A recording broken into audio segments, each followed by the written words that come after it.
Do you ever wonder what it really means to be human?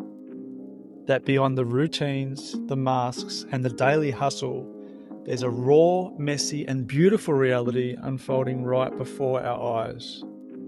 I'm Rick Watson, and this is Humaning, a podcast where I have honest conversations with everyday humans, and together we peel back the layers, dive into the chaos, and celebrate the magic of just being human. As you listen, notice how different parts of your story may appear in the story of others as we all just do our best to live, to feel, and to connect. Welcome to Humaning.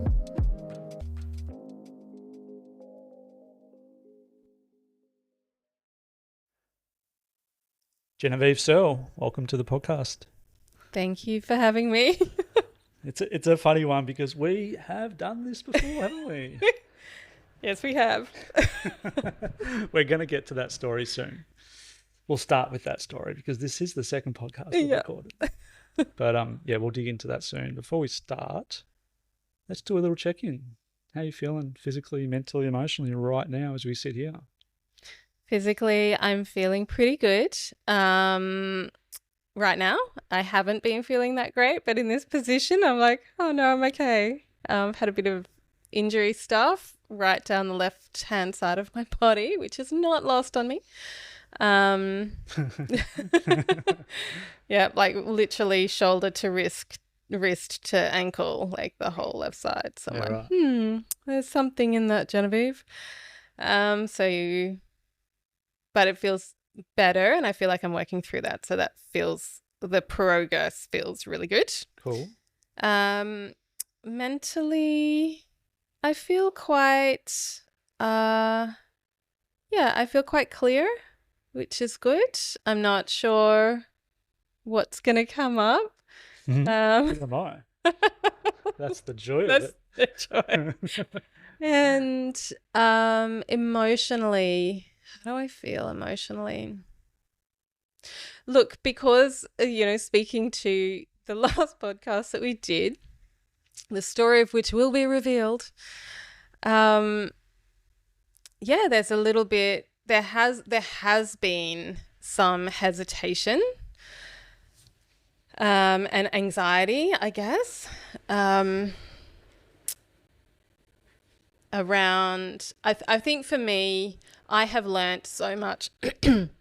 I went away from our last podcast and so much stuff happened. There was so much learning that happened, and I have changed so much in a month that I just want to speak to now that there is a part of me that will want to take longer pauses to make sure that what I'm saying is true and that I feel really good about what I'm speaking. Cool. Yeah.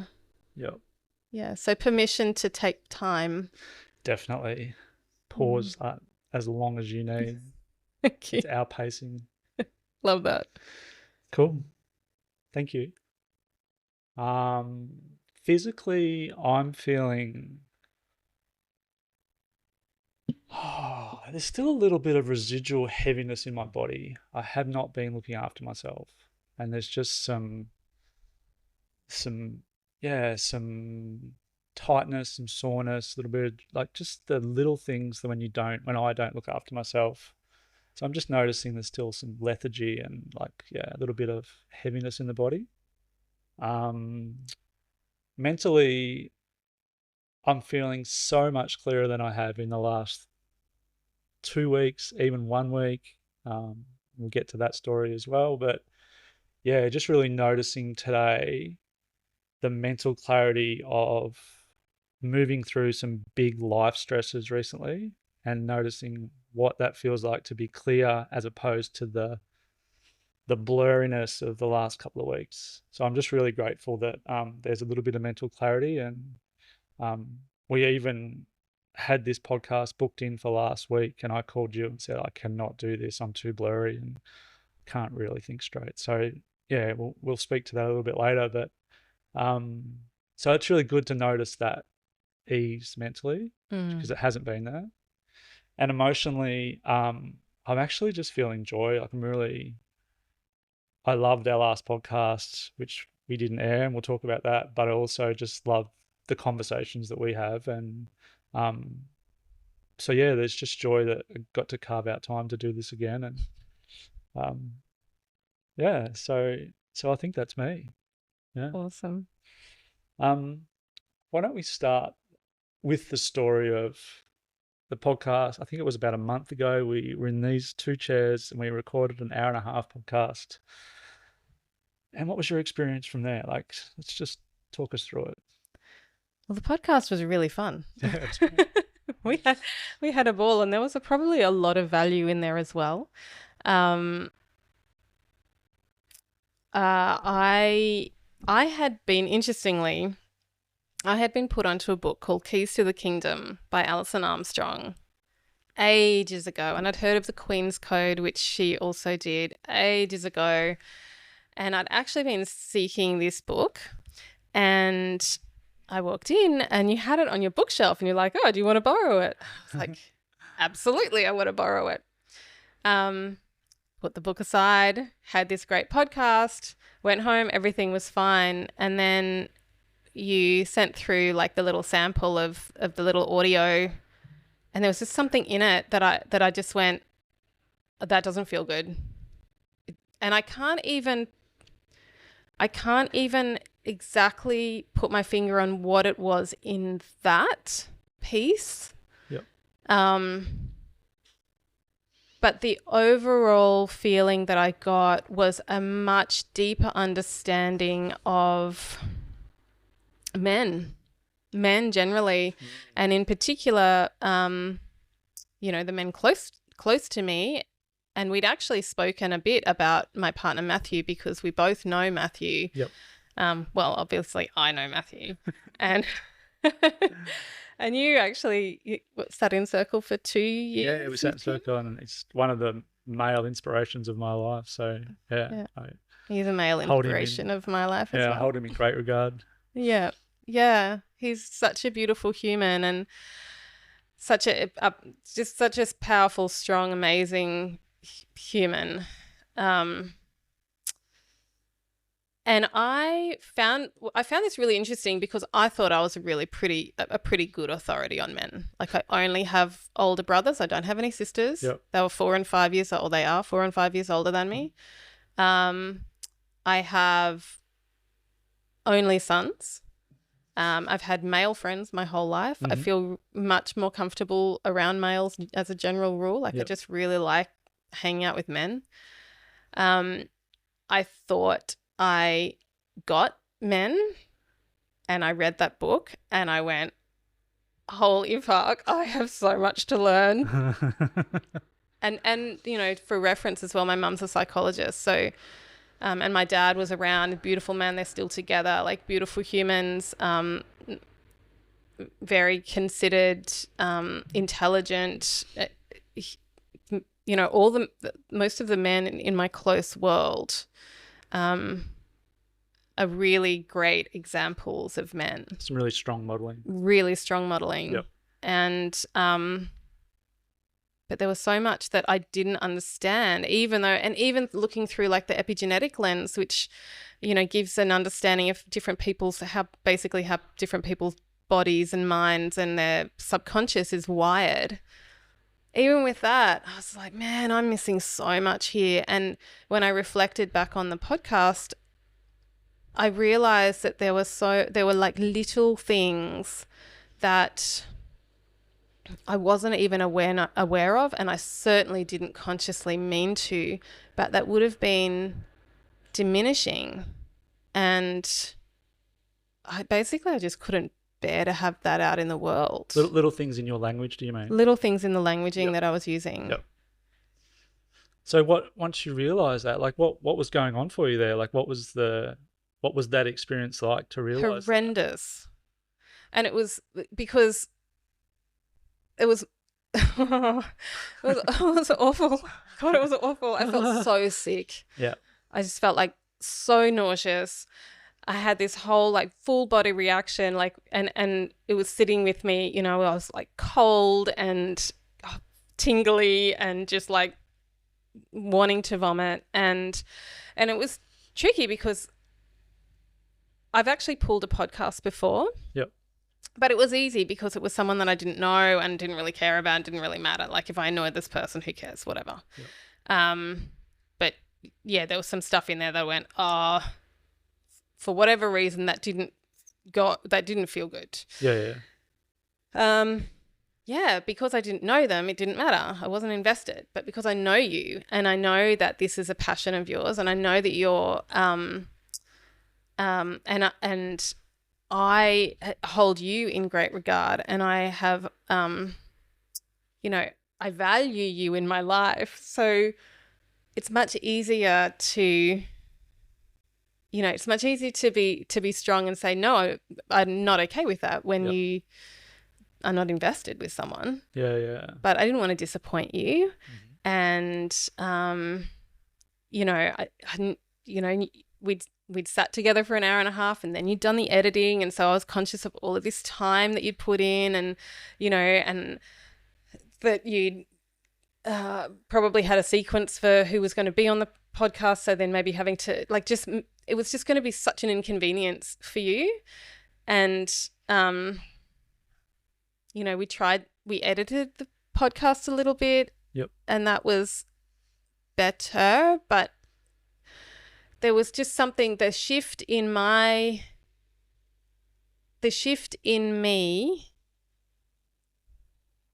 was not, it was so significant that what I felt was just the way I was showing up in that space didn't feel good anymore, and I just didn't want it to be out. I was like, no. And fortunately, I was like, I was in a mess, and we were sort of texting back and forth, and how about this, and is this okay? And you sent me a text, are you okay? And I'm like, no. And you're like, do you want to call? Yes. And you were like on the phone in, 5 seconds. It was great. And we had, 20-minute conversation that just got to some of the stuff, and we're able to sort of walk through it, and I'd actually really love to hear your perspective, your version of this story. Because it was you who actually gave me the grace to say, and if it would have been okay if you wanted to, because we're getting to a point of going, if we adjust this and we do all of these things. And then you said it would have been okay if you wanted to just pull it. Yeah. I'd still love you. And I think at that was the point where I just broke down into tears. Yeah, I think that's the point where sobbing. You had permission to. I think I want to pull it. Thank you so much. And you were like, yeah, no worries, that's fine. Oh my God. And that moment actually was, I'll get emotional thinking back about it. That moment was profound because it was, there was an element of emotional safety there that, it just felt huge. Instantly, I had a story from many years ago come up, and it was almost this it was decades in the making. It was a healing that was able to, it was like a healing salve for a story that I'd carried for a really long time. Yep. And it's beautiful, really beautiful. And I just want to get just the final clarity on what was the fear of putting it out? Was it that your words would be misconstrued? Was that the core of it?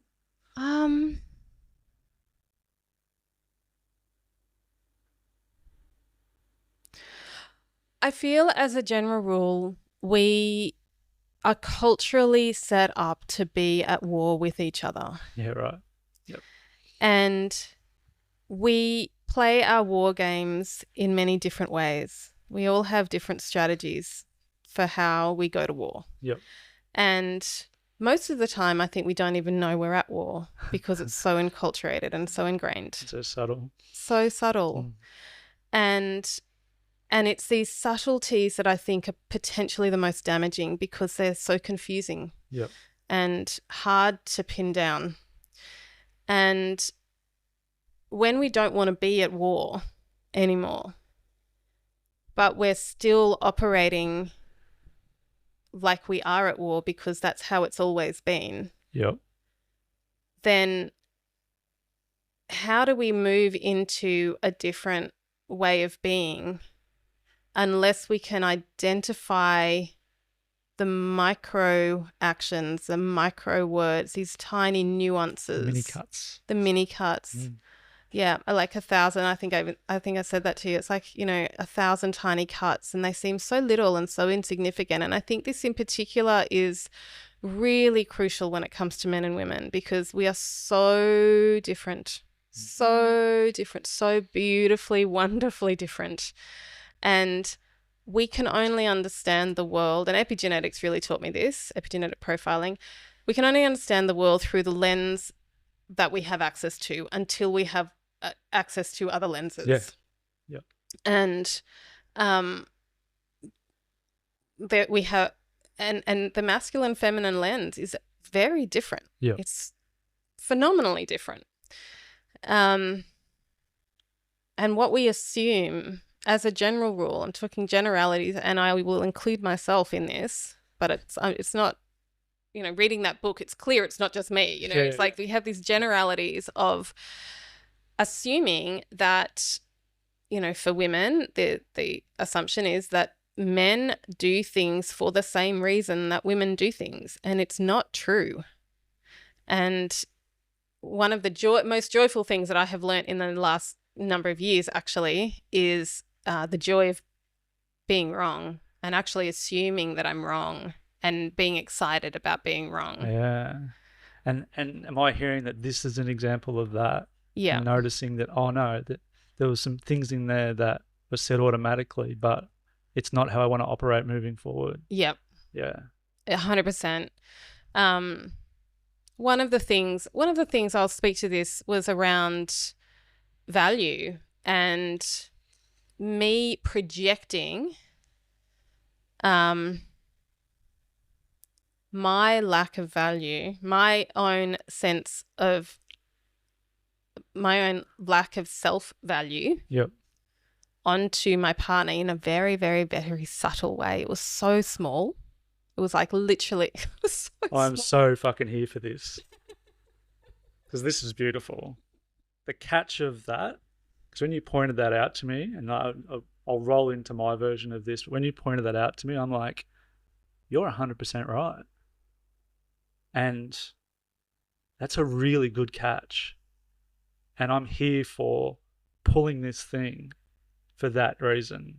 And there were obviously other things in there that were on the same vein, but I celebrate that catch, Thank you. That catch is, it's symbolic for so many things in your life. Right? Yeah.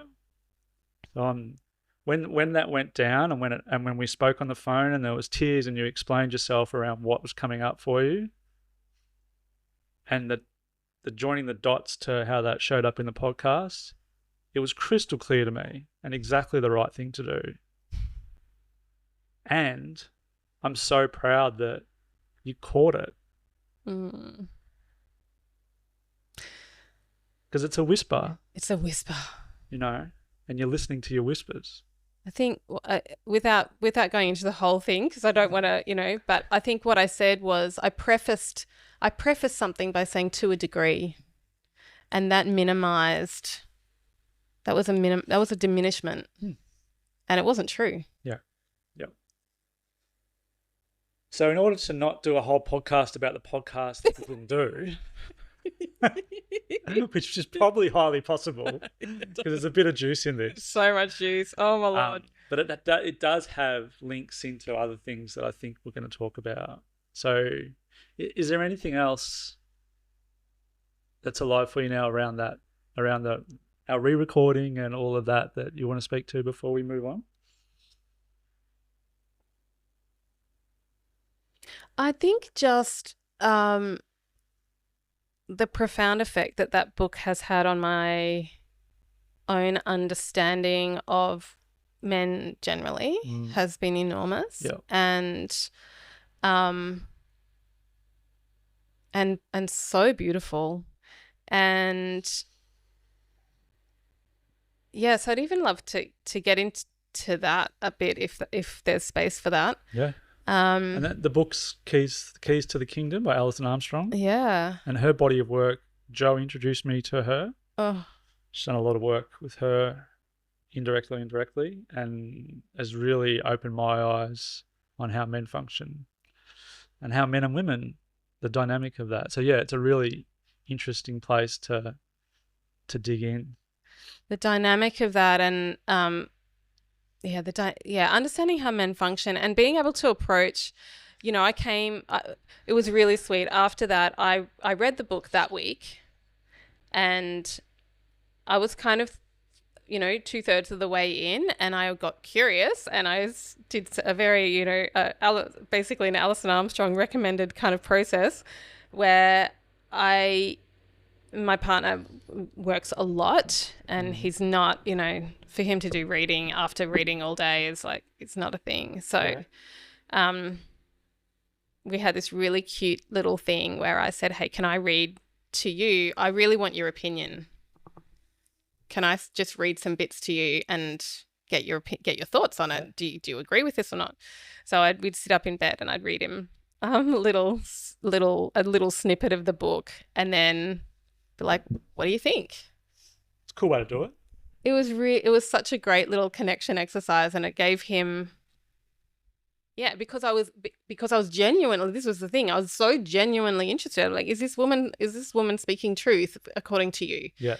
Yep. Because, you know, it's great to read, you know, books and then go and apply the information that's like, but it's actually not relevant to the person. Yeah.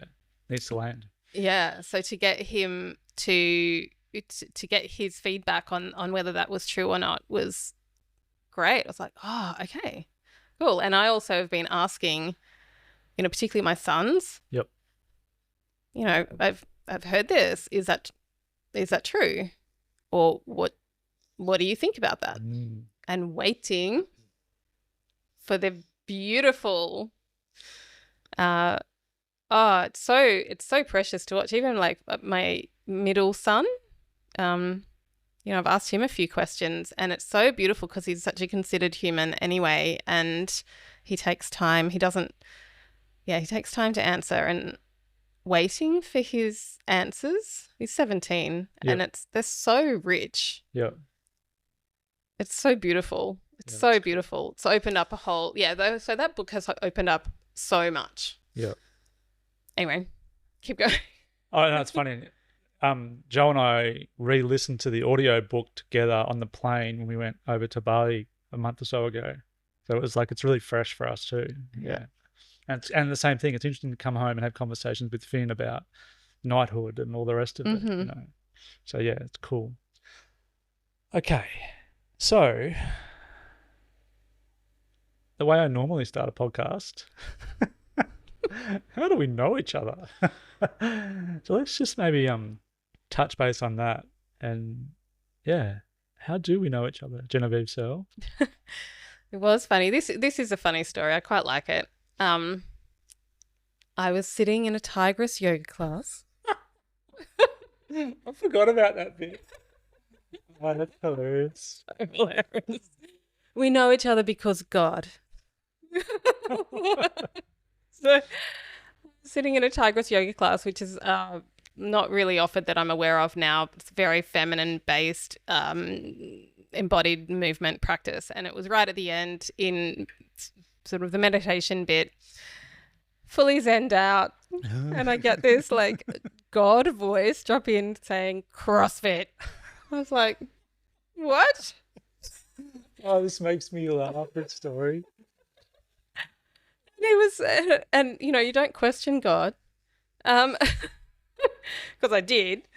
And it just was louder and more firm. It's like, all right, CrossFit. I guess what even is CrossFit? I don't even know, whatever. Went home, looked at, this was in 2013, went home looked up CrossFit, saw all of these girls and these, these women doing CrossFit, not girls, women, very tough women with, socks up above their knees, climbing ropes and doing, lifting crazy heavy weights at speed, and thinking, you have got to be kidding me. There's no fucking way I'm doing that.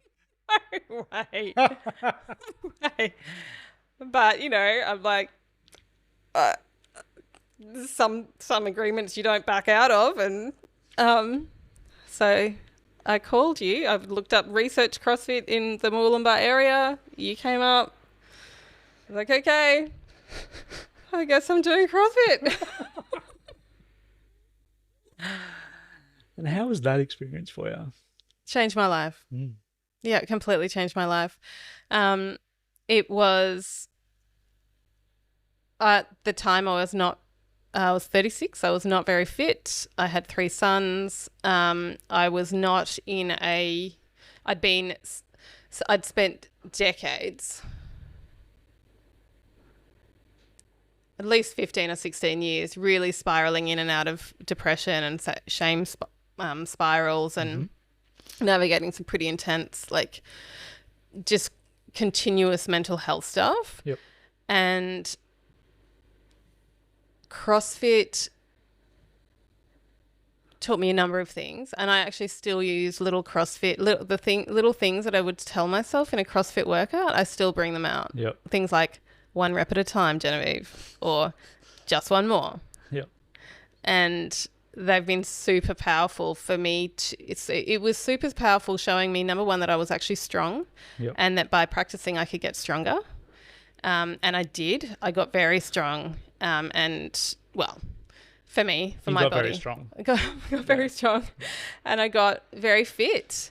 And when I could feel the strength in my body, that shifted my emotional strength, my mental strength. It changed it. Yeah. And there is quite the story where, I'd had some sexual abuse, and I had, bypassed that a lot. Like, I've done a bit of work, but I hadn't been able to move through it. Yep. And I was kind of spiritually bypassing. And when I did CrossFit, it allowed me to feel my strength. And I realized that I was bypassing because I didn't actually feel strong enough to be angry. So when I got strong, then I got angry. And that was a really important period in my life, to allow myself permission and the space and to be angry, and to be able to channel that anger mostly in a really healthy way, which is through movement. Yep. And challenge, and going and doing some physically, not just CrossFit, but, going and doing, like, off trail running and things like that. Oh, we did that, didn't we? We used to go on trail runs together. Yeah. Yep. Out the back of Yukon. Yeah. That was good. Forgot about that. Yeah, we just go bush, wouldn't we? Yep. Yeah. Crack open a coconut at the end. Yep. Yep. Yeah. So I felt, so I did CrossFit pretty consistently for 8 years, and while it's definitely not the movement that my body needs now, yep, it was crucial to that point. It was absolutely crucial. Be forever grateful. And I think I'll be forever grateful as well that you were my coach, because I don't know, I've met quite a few CrossFit coaches. There's lots of... There is a mold. There is a mold. And there's a lot of, my coaches have always been amazing. But, if it had been, potentially one of the other coaches, I don't know if it would have been so profound for me, because you have always brought in just a deeper level of understanding the mental and emotional aspects of self. It's not just about just push yourself harder, or it's not just about, like, it's not all David Goggins. There's a time for pulling out, like, just move through, just do it, and that's good. I think that's really important to find that place in yourself and to Yeah. test your capacity. Like, Yep. where can you go to when it's really hard? Yeah, definitely. And you want to stop. Like, can you take yourself further than what you think you want to do or what you think you can do? Yeah. And that's really, really important. And also, there's a balance. Yeah, definitely. And I find that the part of that chapter of my life, the bit that I really enjoyed the most and got the most satisfaction from was watching people expand their capability of what they thought they were possible of doing in the gym, and then that carrying over to what they thought they were possible of outside the gym. And that was it. That was all I was there for. I was like, you can be a bigger version of you, a larger, a more capable, and it was all about, like, it's not what we do here. We do it here in order to take it out. Totally. And not the physical capability, but the experience of being able to stretch and be consistent and do those things that change the mindset of, like, oh, I can do this. Totally. You know, you change your default setting. It absolutely changed my default setting. Yeah. And you carrying that, even if you didn't necessarily speak to it, just you carrying that in you set the tone. It's really funny just saying that now. Like, one of the things we had Circle on Monday night. One of the things I was talking about, it's like, it's not what we do in here. It's what we do in here that impacts what we do out there. Mm-hmm. It's the same thing. Yep. It's just a different version. Yep. You know, it's like, how are we working on ourselves in order to go out into the world and do the things that matter most to us? Yeah. Particularly when we're like right in the guts of the 100%. hard stuff. Yep. And I think that's the beautiful thing, because life can be really hard. Life is really beautiful, but it can be really hard. And there are lots of strategies for approaching those challenges. But I think if you have a sense, certainly for me, it's true for me, knowing that seeing the proof of my strength, the evidence, seeing that, it's like, oh, I know I can do hard stuff. Yeah. I've done this. It's like this, I call it a catalogue of proof. It's like when I, doubt myself, or, I'm in a spin, then I can call on that catalogue of proof and go through, and it's like, what is the difficult thing that I have navigated that is appropriate for this situation as an analogy? Yeah. And so many times, doing like the survival run was one of them. That was crazy. 25Ks off trail. That was full on. But yeah, like just all those years of CrossFit where it was particularly when you're talking like big, long reps, like a big, long... Yeah. Those high rep workouts. Yeah. And you just kind of, it's just like, you just want to die. You just want to sit down. And you're just like, I don't want to play anymore. I just don't want to play. This is a stupid game and I don't want to play. Yeah. And you can always choose to do that if you want to. But what if you didn't? Yeah. What if you did just one more rep? Yeah. Like, just get back up on the bar now. Yeah. Like, yeah. And it's funny because I've just gone through probably 2 or 3 weeks of really high stress. There's some big things happening in life, and they've taken my full energy and effort to navigate in a way that was functional for the rest of my world. And it was the ability to draw on some of those old experiences, whether it was the physical capacity or the mental capacity, to be like, I can do this. I just have to resource myself. I know that I've done equal or harder things in the past. And I think as humans, the reality is we're evidence-based creatures. And when we know we've done this thing before, it makes it easier to do it again. Like, it's a really simple concept. Totally. It's so true. So true. I did the thing and I didn't die. Yeah. We're still here. It's okay. Yep. Yeah. And I think that's like the difference in how I navigate that now is I actually own it rather than trying to mask it. Yeah. So, for example, calling you last week and being like, gee, I'm out. I don't have the capacity to get on a podcast tomorrow. I've got heavy stuff going on and I just need to navigate it now. And we had 40 minutes on the phone. You were really great. And that was a different way for me to navigate through a hard thing, because normally I run, isolate, hide, hold it in, not ask for support, not own it, like all the things that have not served me in the past. So like it's those little things for me that just are evidence that my operating system is changing. Yeah. And I'm fucking here for that. Totally. Totally. Like, it doesn't change the shittiness of the situation.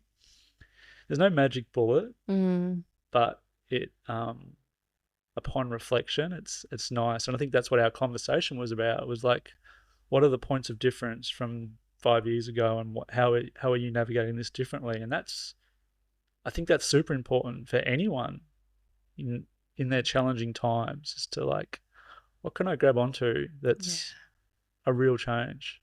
Yeah. Yeah.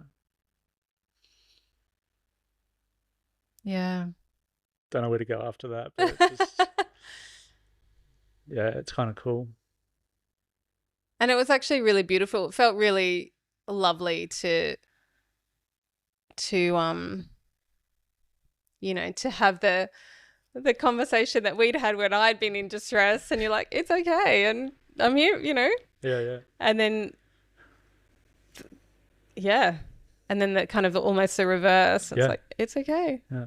All right, what, it was great. And the funny thing is, if I'm going to have a podcast called Humaning, like, we kind of have to welcome these human experiences. Totally. It's not a podcast to put a mask on and pretend that everything's okay. No. No. Hi, I feel fucking shit and I'm stressed. Yeah. Welcome to Humaning. Welcome. And today's yeah. Because that was the other thing. I was like, oh, is this the perfect time to do a podcast? But I actually just didn't have the capacity. Yeah. And there would have been value in it, but there's also, I think there's more value a week down the track speaking about this retroflectively and speaking about your experience a month ago. And I feel like, both of us are sitting here with our feet on the ground in a different way than we were in those times. Totally.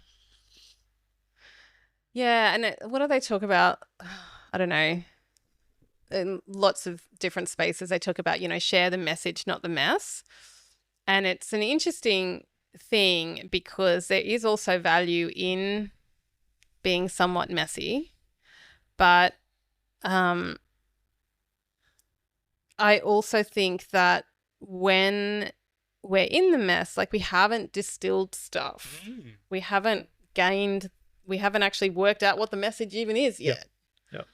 And so then it's kind of just here for the soap opera, as opposed to where's actually some value here. And yet in the mud, you just have a different set of eyes. Like, the periphery diminishes, it's myopic, it's like the way I view the world in those situations is very different to how I'm viewing the world today. Totally. No, and that speaks to your thing of like, I can have retroflectively look back and go, okay, cool, that was like, I shut some shit down to just get through and make sure that everything was sorted that needed to be sorted. And that's okay. And we can speak to that now, and we can speak to how it was different and a week down the track. Yeah. Because I'm looking through different eyes. I'm not looking through the same set of eyes that I was in this, I won't say panic, but it was like overwhelmed, stressed, things coming from all directions. And we've all had our version of that. Yeah. And I feel like even sort of permission around that,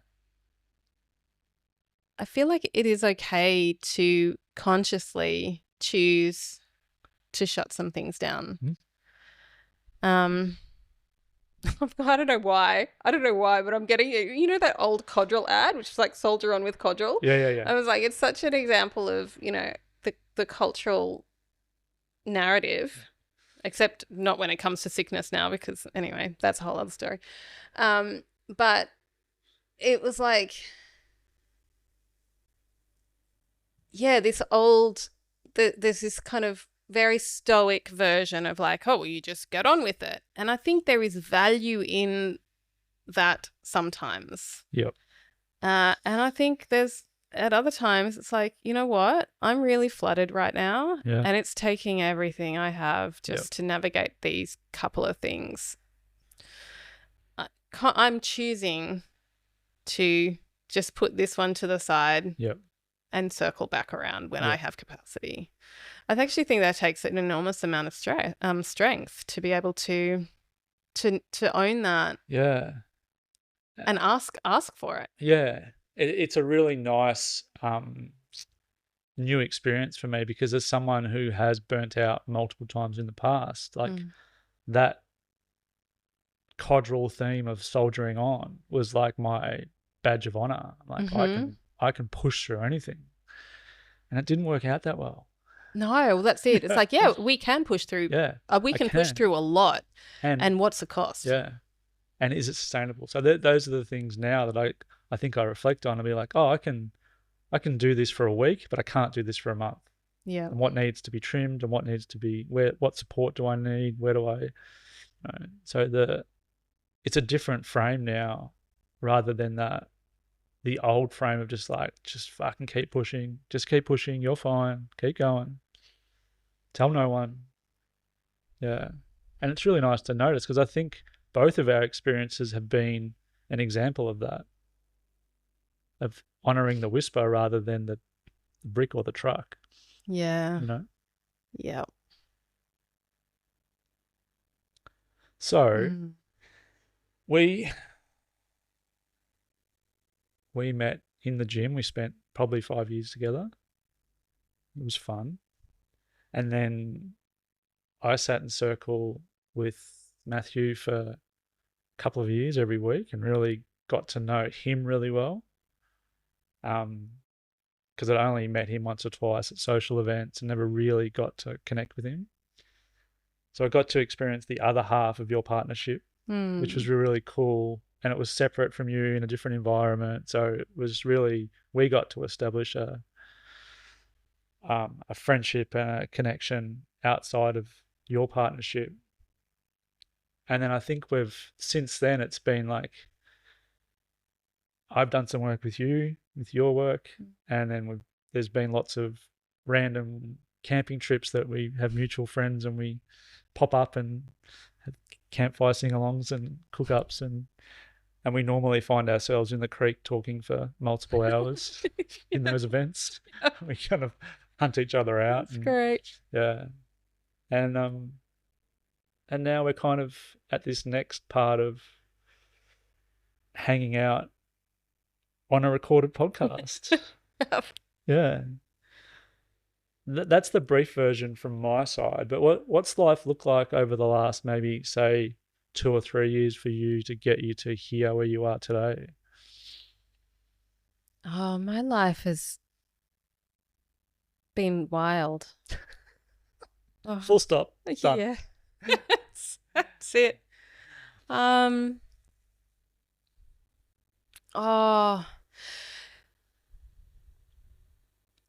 This is a big conversation.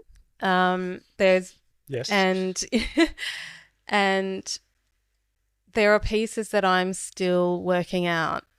And so I am going to tread carefully around that so as not to go, can we pull this podcast? Yeah. Oh, well done. Well said. Yeah. Because I still feel like I am gaining understanding about what's actually happened. Yeah. But the upshot was I really went hell for leather in my business, and working with epigenetic profiling, which is an amazing map, and I just, it looks at the physical, it looks at the hormones that are dominant in an individual's system and helps them to understand how they are physically, mentally, emotionally, and even potentially spiritually wired. Yep. And what I love about it is that it's biology, it's science. So it's not esoteric, it's not human design, although I love human design, and it's not astrology, although I love astrology, and it's not, it's not Myers-Briggs, although I love Myers-Briggs. So it's not subjective and it's not esoteric. It's very 3D, grounded, practical science. Yep. And it's based on the physical measurements of a person's body and some health and lifestyle questions. So I really, really love that. And actually diving into that for myself and for my relationship is really what changed the direction that my relationship was going. So as I dived into my business, when, I had to really take on quite a masculine approach to get the thing going. So I was very driven, very focused, and a lot of the other things, such as many of my relationships, including my primary relationship with my partner and my children, took a backseat. Yep. And just speaking from my perspective, over time, that caused a huge amount of that caused a huge problem, massive problem. And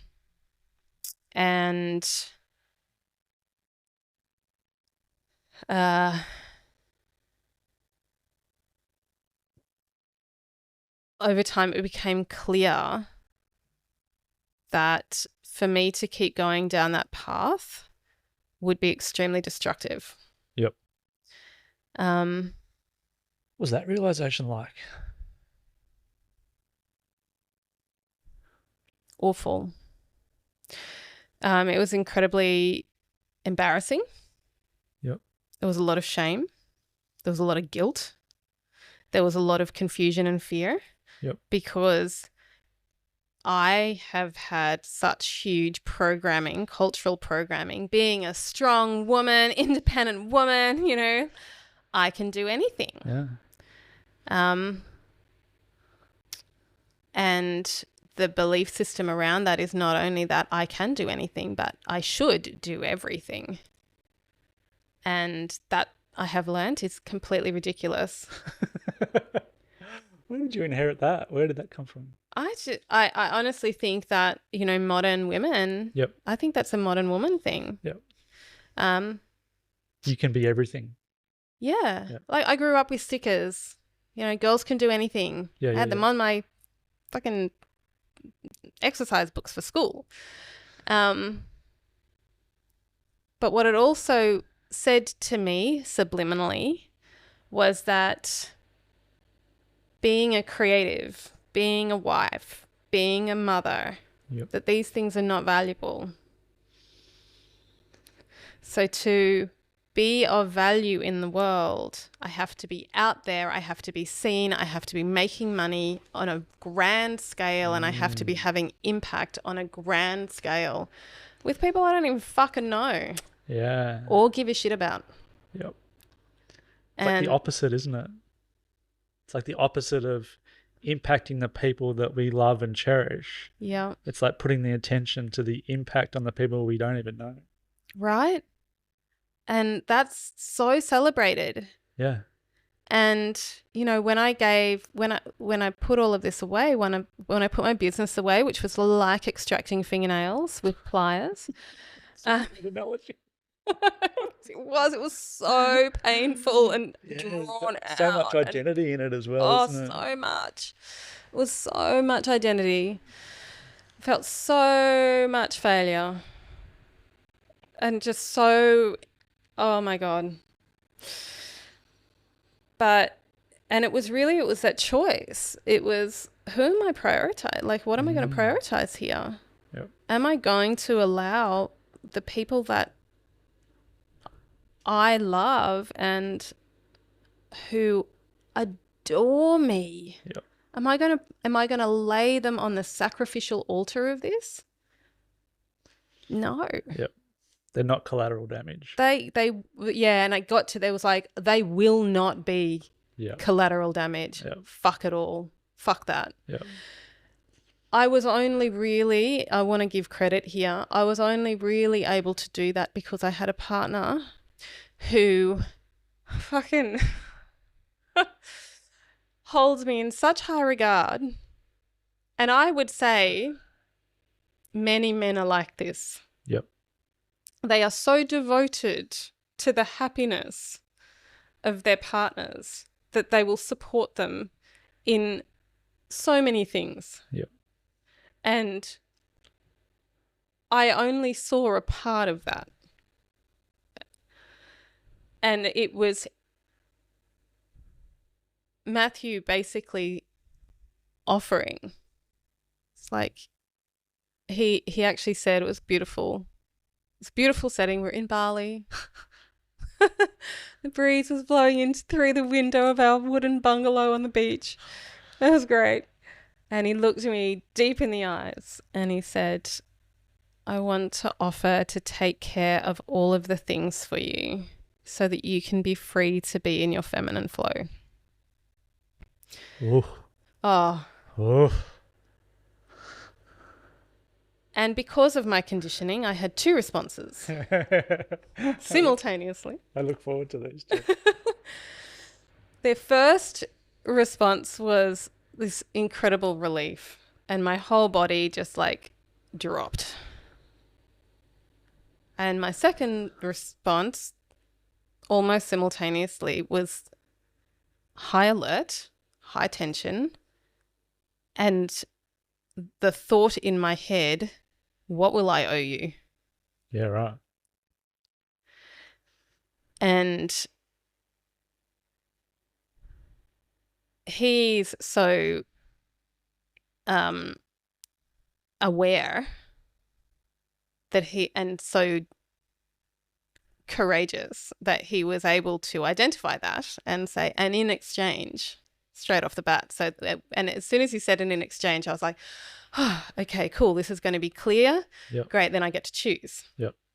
I said, in exchange, I want you to continuously lead me back to my heart. Oh. I'm like, is that it? That's it? I can do that any day of the week. I've learned it's not quite that simple. but hearing that what he valued the most about me was my capacity to do that. It's like, that's what you value? Yeah. And I've since seen so many examples of the truth of that's actually, yes. Yeah. That's what, and my sons as well. Yeah. Once I gave up work, my sons were like, my middle son is, they have all said, good, great, thanks. Finally. You're coming home. You're coming home, because I've learned that when I fully inhabit and embody my feminine, I am the heart of the home. I am the anchor point for the men in my life to access their hearts in a lot of ways. And in the very humbling journey, I can now see the value, the priceless value of being that central beating heart that can, it's almost like I kept getting this vision of like the mothership that can be kind of plugged into, and that regenerates. The nourishment and the regeneration that happens when they get to plug into me, and when I prioritize my whatever it is that I need to do and that can be, that can be self-care through through yoga or like lying out in the sun, but it also is self-care in the form of doing things that light me up and where I feel doing things that are meaningful and where I feel passionate about. And it's my aliveness. It's my sense of aliveness that is actually the energy source. And I'm interested in what do you notice when they come and dock in the mothership, and then they fill their heart? What do you notice the impact that has on them? Their energy levels go up. Yep. Their generosity is increased, just generally in everything. Yep. They have more time, more space. Their happiness increases. Their patience increases. Their vision, like their ability to see farther and more clearly, and their interest in the world, the way they can navigate other situations out beyond, like when they go out, it's almost like it feels what I'm learning. And I want to also preface this by saying that I have gone on such an enormous learning journey, and I by no means feel like I'm at the end of it. So I'm sharing what I know now, and I also know that in a week I'll probably know more. Yeah. But it's almost like the feminine allows the masculine to take off the armor and to come back into their own center to a degree, like their heart center. Yep. And that allows them to access their own power in a different way. And what's just rolling through my head is just like the consideration of the impact of those 4 men that are out, the impact on the world of those 4 men that are heart-led, but are also owning their uniqueness and bringing that out to the world. The knock-on effect, to me, that's the impact. Yeah.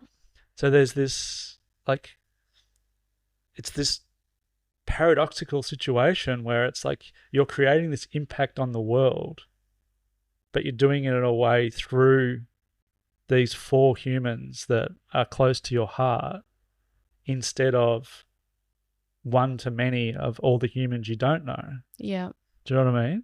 Yeah. And it's been a real journey to be. I have this behind closed doors is like this piece of myself I've had to come to terms with, that a lot of my impact does actually happen behind closed doors. Yep. It's in quiet conversations. It's in one-on-one interactions. Yep. There's that part of me that wants to be seen and celebrated, Yep. Like I want to be recognized for this, and coming back to seeing how I am recognized, like how I am appreciated, how I'm loved. But in these small containers, like small connection, or not small connections, but connections that involve a small number of people. Yeah, one-to-one or a small, rather than I'm speaking to a crowd. Yeah. But actually much bigger connections, because they're more real. Yeah, they're more deeper. They're much deeper. They're much richer. Yeah.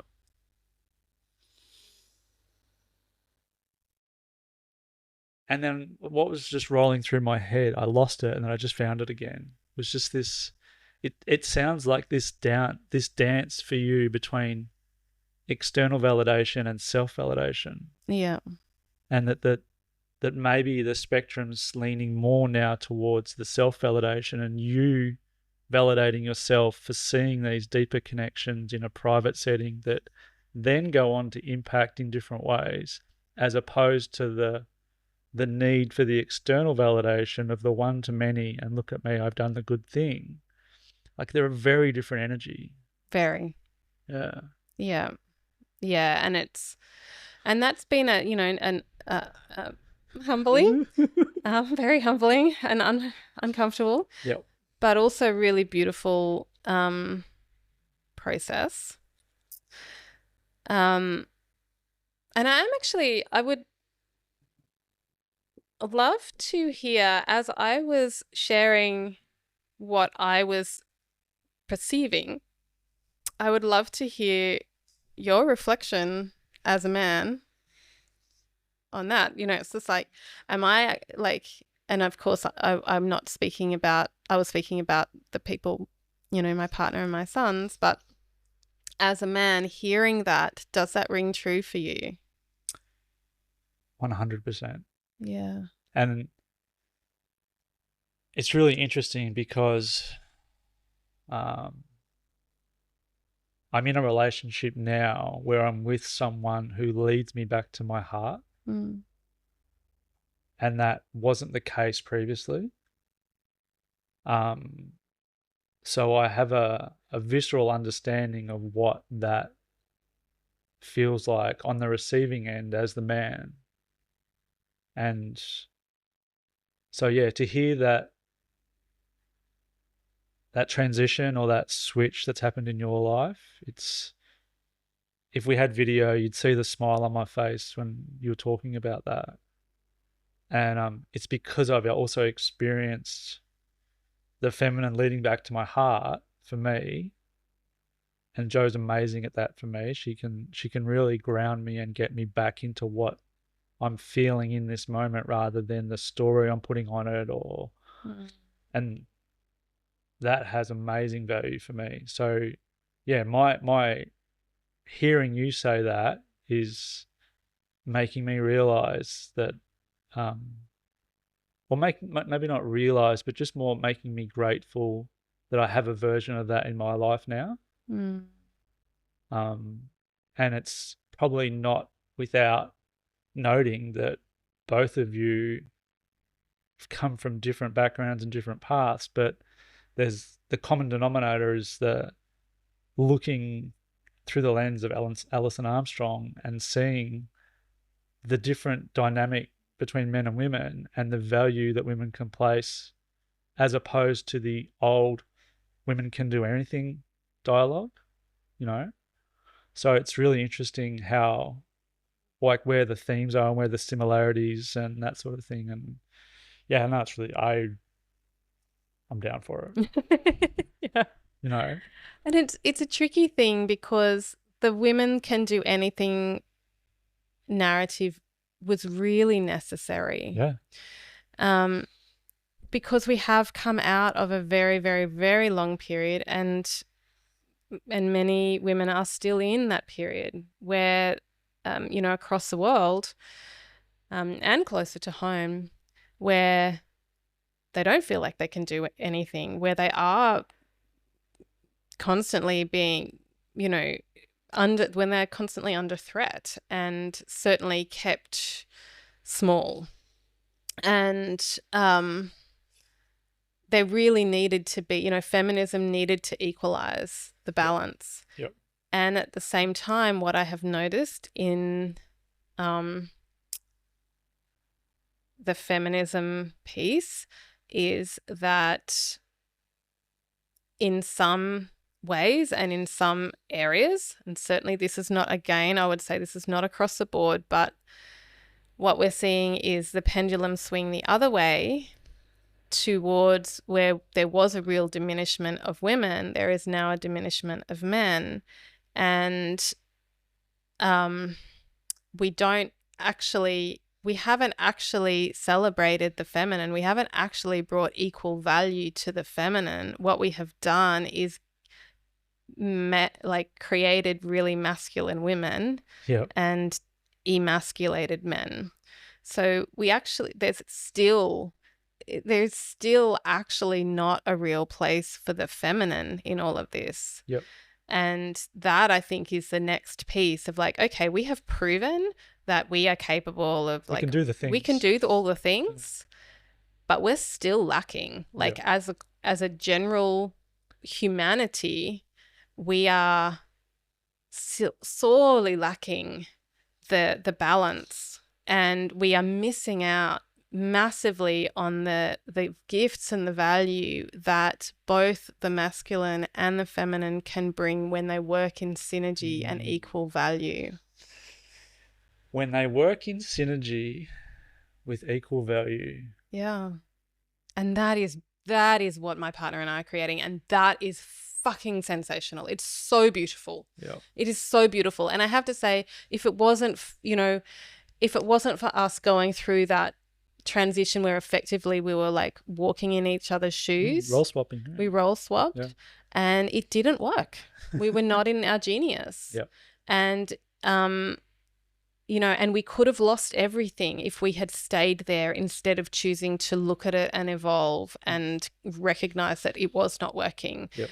And, and I wonder how many relationships have fallen apart because that's been the case. I don't know. But in the process of going, hang on a minute, this actually is not good. What else can we do? And that sounds like a really easy journey. And let me assure you that it was absolutely not. And it was years, and it was painful, and it was very confusing. But there was a commitment on both of our parts, always towards evolution, and always towards, and we've always had a great deal of respect for each other. And I think this is one of the things, one of the key pieces that I think is really important. Women can do anything, and therefore we don't need men in the same way that we previously needed them, because, a woman can go out and she can make heaps of money and, all of the things. So if that is the case, then in order for us as men and women, as a collective, to move forward together, to create something that I believe could be absolutely stunning. Yeah. Stunning. And that cannot happen if there's a hierarchy, like a gender hierarchy. Then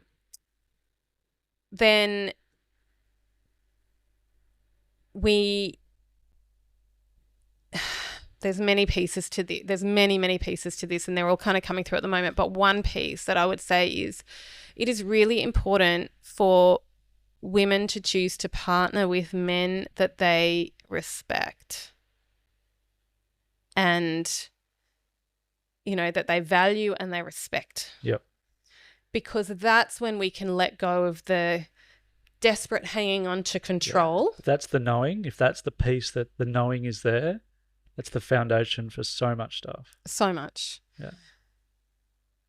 Yeah. If there's not respect there, and it's just like, I just want to be with someone because that's kind of the done thing, it's not going to work, because there's no place for either to. The woman's always going to be like that, in that she's always going to feel bitter and pissed off and resentful. Yep.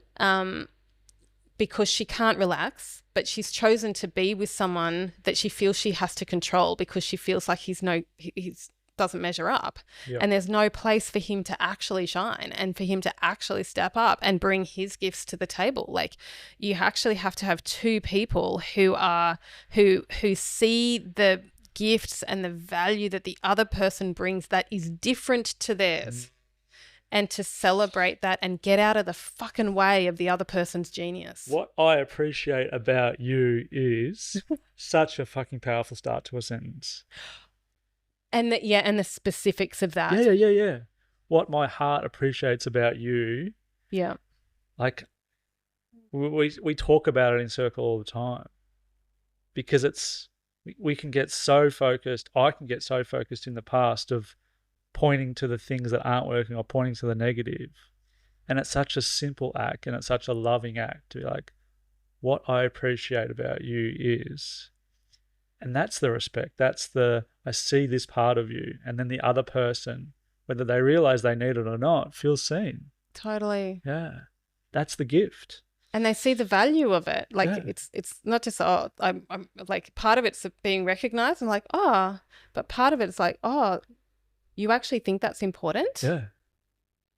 Okay then. Yeah. Like that's been huge for me. Just going like, you actually rate that on your like list of important things. Yeah, fully. Okay. And this is where the communication versus the assumption is super important. Oh. And that's probably a whole nother podcast, because I think like there's some really interesting stuff that we can talk about in regards to like assumptive behavior and covert contracts and all the things that fit into this dynamic. So much. So let's pin that for our next conversation, Yeah. because I think that's got some juice in it. That's so juicy and it's so valuable. Yeah. Yeah. Curiosity, Yeah. replacing assumptions with curiosity. Yeah. And the joy. I think one of the pieces for me is like the excitement to be potentially wrong. Yeah. Yeah. Like how cool is that? Yeah. Yeah. Oh, there's a lot there. I'm conscious of time. I'm trying to keep these under an hour and a half now for consumption levels. Good call. Yeah. It's not a 90-minute TikTok or a 30-second TikTok. I'd love to finish on what's exciting. Like whether it's in the present or whether it's in the immediate future, like what's exciting you right now? Well, in the adoption of my new level of understanding my value and what I bring as a highly creative lover, mama, creatrix, and catalyst, that's my new like little title, it's great, is being able to, like, I really get to see the value of my creative heart. So I'm now renovating our house. Cool. I've just painted the feature wall in our main space like a really rich purple, which is doesn't sound like you at all. Not at all. Which is get the name of the color, Magic Cauldron. So we all just get to hang out in the Magic Cauldron every night. Nice. Yep. I like the symbology. I adore that. And the boys actually said to me, what do you want for Christmas, Mum? And I was like, what I want to make like art. Like I want to make our life art. So I want to make art in the home, like, and for me, art is actually, I've learned, is actually quite practical. Yep. So I want to learn how to, so getting courses to go and learn how to do new things. So Yep. a glass blowing course so I can make our own home, like glasses that we can drink out of, or a pottery course so I can like make our own crockery and cups, or an upholstery course so I can redo that like big wing armchair in the living room, or like, so I just want to make art with my life. Finally, what I'm seeing is, and it's really been beautiful working out the value piece, because I'm investing all of this time and energy into nourishing the people that I love in many different ways, but also in being really creative with our home and restoring and regenerating it and reimagining it, and actually bringing tangible value. But vicariously, it's not going out and earning money. It's I'm investing my time and energy and creativity and heart into creating a beautiful environment that has this like knock-on effect for the people who live there, but is actually also increasing the value of the home. Yeah. So it's like I'm excited to continue to do that, and to do that, like sink deeper and deeper and deeper into that and get more excited. I'm starting to feel the energy of I'm getting more visions about, and then I could do this, and then I could do that, and then I could do this, and everyone's just like the world's opening up.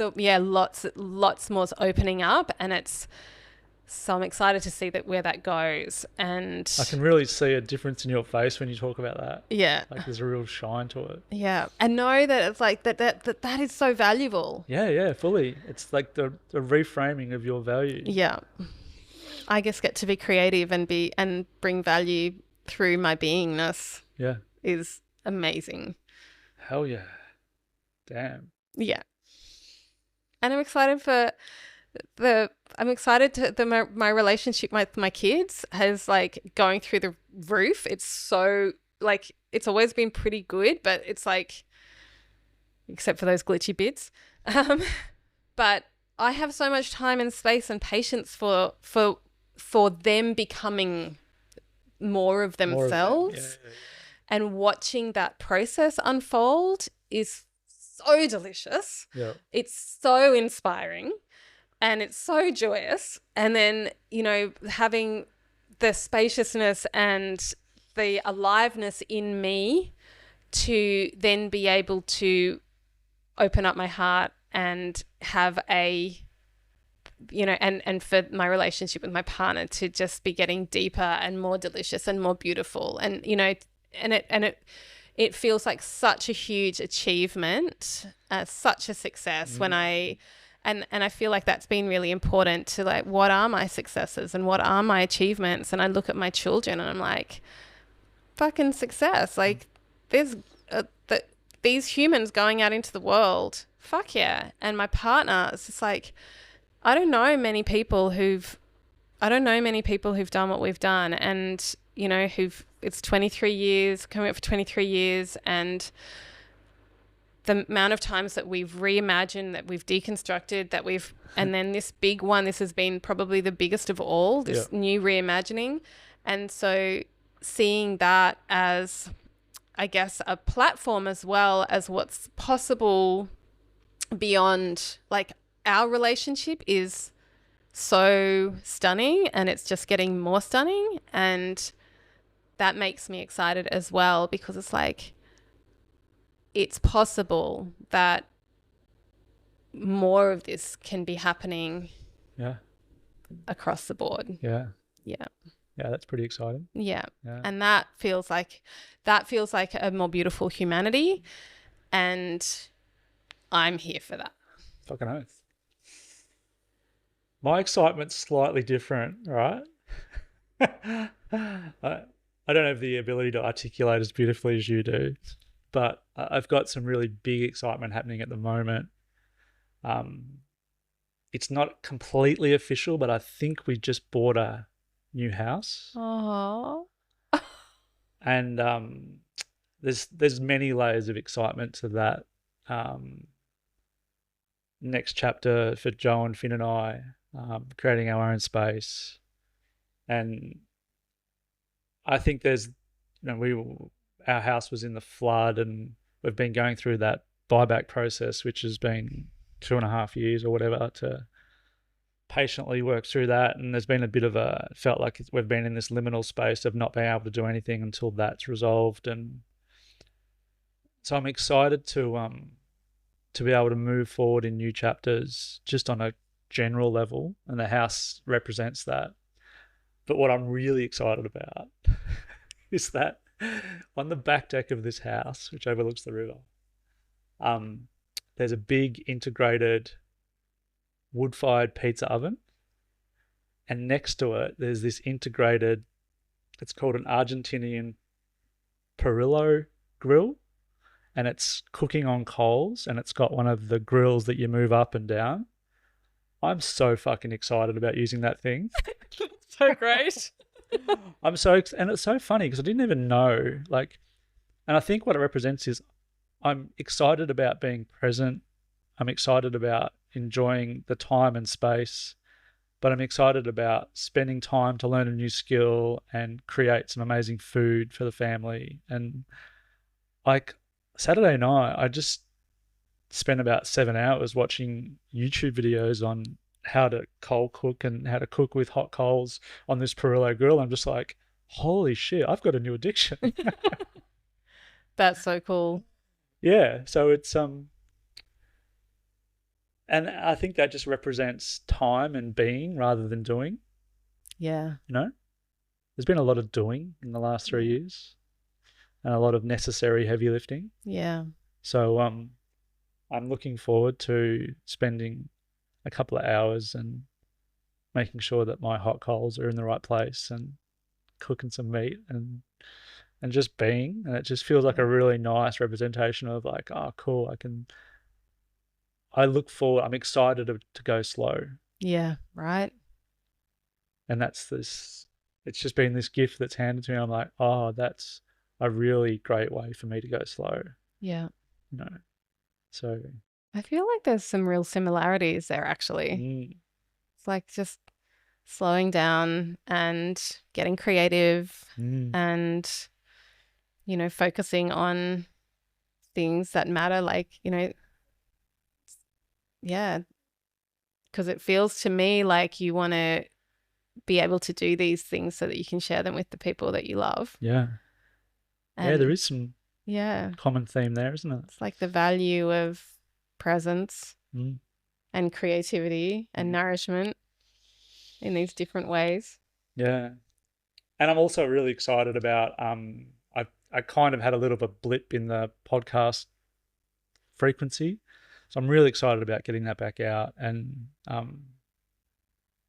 it's so funny. There's been some feedback that Joe's dad, he's like, I listen to your podcast because you put me to sleep. I'm like, I'm not sure how to take that, Colin.